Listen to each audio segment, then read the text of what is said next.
So what we're really trying to do is provide better services, better capabilities for our students in a way that supports them going out into a bigger, rapidly evolving and rapidly changing world.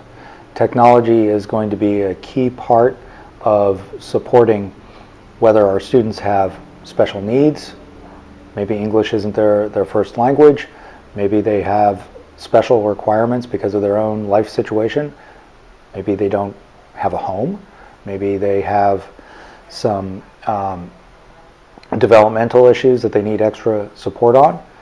But also, one of the things that we can do with technology is provide more opportunities for our students. We can have a student on Oahu taking classes with the University of Hawaii at Hilo in astrophysics with an absolutely unique exposure to unique world-class kinds of capabilities at the observatories on the Big Island. Those are things that we can do with technology much more easily than we could before by flying people to the Big Island for a one-day field trip. So the keiki, the students, the kids, they're obviously priority number one. That's the mission, providing things for them.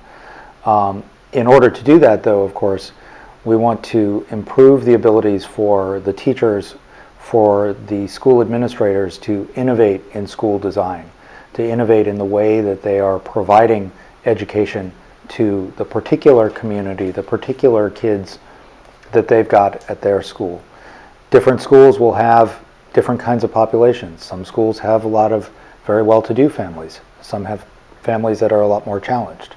Some of them are in very much an urban setting, high-density cities like Honolulu. Some of them are extremely rural, serving a radius of tens of miles in every direction. Takes an hour to get to school on the bus because it's just that big of an area. That is the state of Hawaii, and one of the things that makes education in Hawaii unique. We have one school district covering the entire state, covering everything there is to see in Hawaii. Part of that improvement in school design will include an improvement in teacher collaboration, getting the teachers to innovate more, to think about ideas of design thinking and creativity, and how do we bring that into the classroom? How do we get the students engaged? Because ultimately when the students engage, that's when they're learning. It's not necessarily a particular flavor of education. It's not a particular kind of technology tool that is going to make them really excited and excelling in school. It's going to be them being excited in learning. Technology can enable that.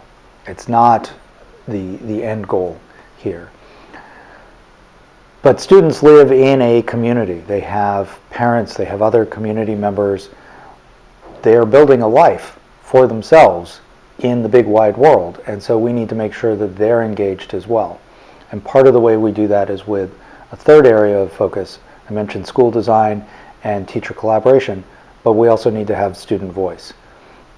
And technology is one of the things that can help enable students express that voice, whether it's through portfolios of their own authentic work, collaborating with other students at other schools, or even simply making sure that the learning process is adapted to what works well for them. Being able to speak up and say, I learn better in this way rather than that way.